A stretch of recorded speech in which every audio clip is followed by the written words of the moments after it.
E olha só, o colunista do UOL, Leonardo Sakamoto, já aponta que há poucos motivos para manter Jair Bolsonaro solto, né? Ou pensar em uma anistia para os golpistas.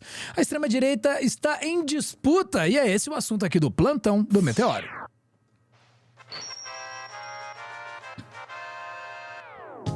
Para falar sobre isso, estou aqui com Dom Pedro Zambarda. A extrema-direita está em disputa para saber quem que é o mais mané ou para saber quem que herda aí esse bolsonarismo, se vai sair para Michele, vai sair para um ou para outro, ou se ninguém vai segurar essa bomba. O que que vai acontecer, hein, Pedro? Eu acho que tem um mané nessa história, né, que é o Bolsonaro. Né? O Bolsonaro acho que tá chorando aí, tá rolando aí uma questão toda, já tá... Acabou a eleição, Gonê. E aí? Vamos fazer alguma coisa com esse rapaz? Mas o Sakamoto fez um excelente artigo, aliás, lembrou também do grande vitorioso das eleições de São Paulo, que não foi o Ricardo Nunes, e é isso que a nossa comunicação de esquerda progressista tá falhando, que são o desprezo pelos candidatos, os indecisos, as pessoas que votaram em branco. Mas ele começa com esse artigo aqui, né? Bolsonaro é o grande derrotado do segundo turno das eleições nas capitais. O PL elegeu muito prefeito, mas foi nos interiores, tá, gente? O Sakamoto começa esse texto brilhantemente com essas colocações aqui. O bolsonarismo foi o grande derrotado do segundo turno das eleições nas capitais brasileiras. Dos candidatos que abraçaram loucamente o mito, apenas aquele que é radical pra caramba, que fez símbolo, inclusive, supremacista branco, o Albílio Brunini, venceu em Cuiabá. O resto levou sola do eleitorado. E, sinceramente, Pedro... Desculpa, Pedro, mas sinceramente, cara, o Abílio Brunini agora só incomodar Cuiabá e não mais todas as comissões da Câmara de Deputados, né? É uma vitória. É quase uma vitória, né? Enfim, vamos nessa. É uma vitória. Vamos lá, então. Deixa eu pegar aqui, então, ele diz aqui, né? Perdeu em Belém com Éder Mauro, em Curitiba com Cristina Graemel, que inclusive não foi apoiada pelo próprio partido, em João Pessoa com Marcelo Queiroga, ex-ministro da Saúde, em Manaus com Capitão Aberto, em Palmas com Janade Valcari, que foi aquela candidata, aquela parlamentar que tentou fechar o Diário do Centro do Mundo, falamos disso em outro corte aqui, ela tirou o DCM do ar. Em Porto Velho, perdeu com Mariana Carvalho, em Goiânia, perdeu com Fred Rodrigues, encontrou, abraçou o cara e abandonou ele. E em Fortaleza, André Raspacaneco perdeu, além de Belo Horizonte, com Bruno Engler, sendo que o Bruno Engler não era o candidato do Bolsonaro, tá, gente? É mais grave a derrota em Belo Horizonte, porque aquele era o candidato do Nicolas Ferreira. Uhum. E foi derrotado também. Emília Correia venceu em Aracaju, mas apesar de alinhar das características do bolsonarismo raiz, ela não abraçou Jair na campanha como os demais. Na política, prossegue lá o Sakamoto, né? Importa menos o poder passado e mais a perspectiva futura do poder. Com Jair inelegível por 8 anos, nomes da direita começam a questionar a sua hegemonia. Nessa eleição, ele bateu de frente com presidenciáveis Ronaldo Caiado e Ratinho Júnior, apoiando candidatos adversários aos governadores em Goiânia e Curitiba, respectivamente. Bolsonaro perdeu. A gente está falando ainda do Caiado e do Ratinho Júnior, que eram apoiadores dele. Uhum. Isso, queridos, sem falar no fenômeno, que ainda vai ser muito estudado, que é o Pablo Marçal, diz o Sakamoto na coluna dele. Em São Paulo, que mostrou que o rebanho da extrema-direita, que foi organizado e cavalgado por Bolsonaro há anos, pode se encantar por outro berrante. É o gado, né, gente? Uhum. Com Bolsonaro menos capaz de eleger candidatos, por que os partidos políticos vão defender um polêmico projeto de anistia aos golpistas que o beneficiaria?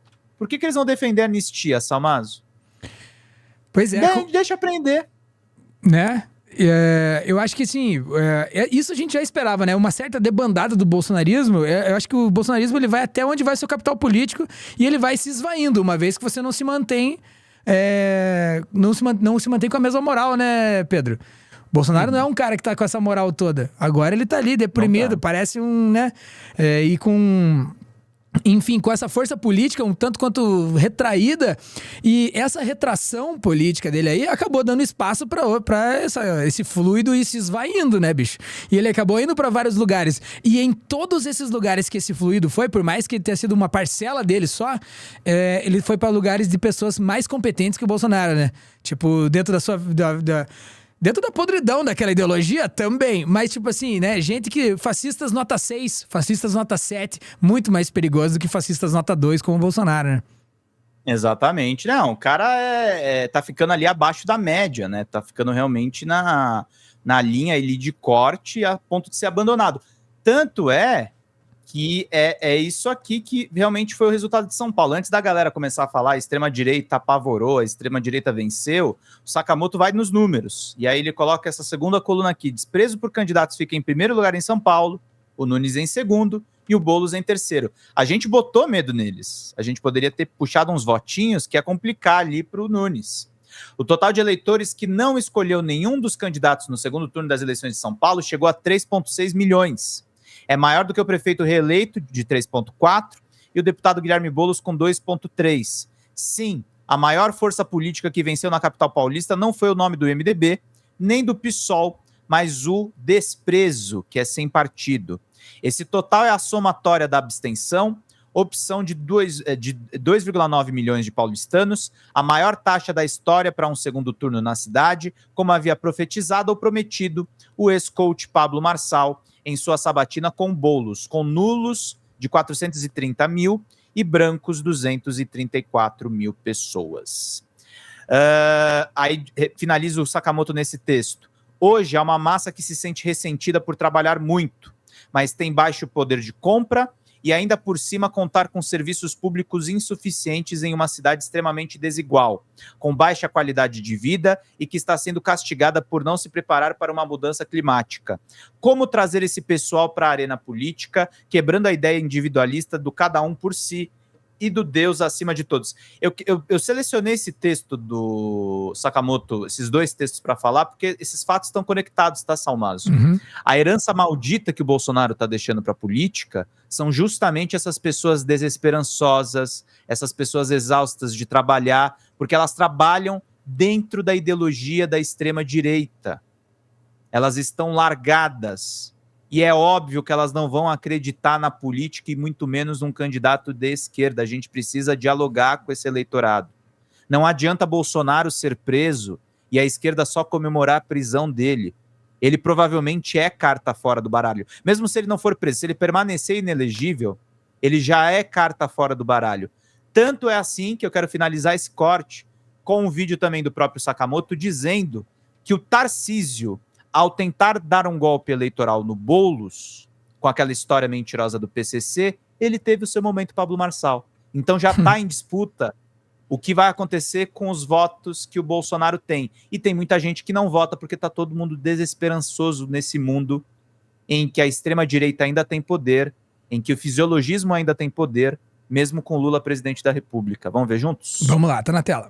O moderado, né, imitou Pablo Marçal no meio da eleição, no meio da votação do segundo turno, né, e tentou associar Guilherme Boulos ao PCC. Nesta manhã, enquanto votava no Colégio Miguel de Cervantes, Colégio de Elite de São Paulo, no Morumbi, perto do Palácio dos Bandeirantes, ao lado do prefeito Ricardo Nunes, né, questionado a respeito dessa investigação da Secretaria de Administração Penitenciária, que teria pego interceptações do PCC, falou que isso existia, e aí questionado quem teria sido envolvido nisso, ele cravou Guilherme Boulos. Se há essa interceptação de fato, né, isso é uma coisa grave, isso é uma coisa que merece ser investigada, então o governador deveria ter chamado ou uma coletiva imprensa antes deste momento ou depois deste momento para tentar trazer ao público com provas. Agora, sem apresentar provas só no gogó, as provas podem existir? Pode, mas o que ele fez foi só no gogó. Ele jogou isso aqui no meio da eleição, no dia da eleição. E olha, isso não é aleatório, né? Você vai pegar a campanha do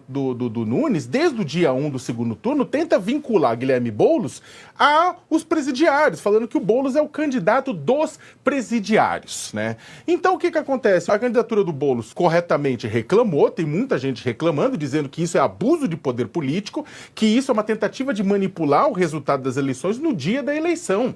Então o que acontece? É claro que vai pesar uma ação contra o governador Tarcísio de Freitas, mas para terminar, Diego, na verdade um tanto quanto eu me sinto meio naquele filme, O Feitiço do Tempo, O Dia da Marmota, que as coisas se repetem, né? Acontece no primeiro turno com Pablo Marçal, depois acontece agora novamente. E o mais ridículo de tudo é que o candidato do governador tá na frente nas pesquisas. Tá bem na frente nas pesquisas. Ele não precisava desse tipo de subterfúgio. Então... Mas fez. E mais fez, e é que tá, né? Tipo assim, esses caras, eles não estão dispostos a cruzar a linha da lei, da democracia, em qualquer momento que eles julgarem pertinente, mesmo com vantagem eleitoral, mesmo com tudo. Então, imagine numa disputa acirrada de 2026, o que tá vindo a partir daí. Eu acho que esse valor pela democracia, esse apego à democracia, que acho que falta incitar no povo, assim, é o que faz com que, é o que talvez possa ajudar a fazer com que eles, ao verem esse tipo de estratégia, pensarem, cara, olha o tipo desses vigaristas, os caras são muito vigaristas de fazer uma coisa dessa. Não dá pra... Não sou fã de canalha, não vou votar nesses caras. Entendeu? Tipo, tem uma coisa assim, eu acho que ainda reina no Brasil, até pela derrota, até pela histórica derrota do Bolsonaro, até por 60 milhões de votos, botando o Lula no lugar onde não devia ter saído, em certos pontos. Rola essa volta, né, Pedro? A onda vai pra lá e depois tem um repuxinho. Esse repuxinho durar 2 anos, normal, os caras estão magoados por 2 anos. Não à toa, grande parte das campanhas da direita foram campanhas de ataque, né? A de direita e da extrema-direita, campanhas de ataque, de pouca proposta, de escândalozinho midiático, de polêmica de quinta série e tudo mais. Ou você imagina que o Brunini lá em Cuiabá foi eleito por alguma proposta que ele contou pro povo de Cuiabá, meu nobre Pedro? Obviamente que não, né, cara? Tem a ver com a radicalização. E fora que ele foi eleito, tem uma parte que votou nele por ele ser radical, mas se você analisar a campanha do Brunini, esses caras todos ganharam amenizando o discurso deles também. Então isso é uma lição também para nós da esquerda, que tem um monte de gente falando, Boulos deveria ter radicalizado. Não, gente, não é a extrema-direita que ganhou as eleições, eles estão, na verdade, num debate aí para qual vai ser o futuro deles. Quem ganhou essa eleição foi o Centrão e a grana, tanto assim que o Bolsonaro tem apuros.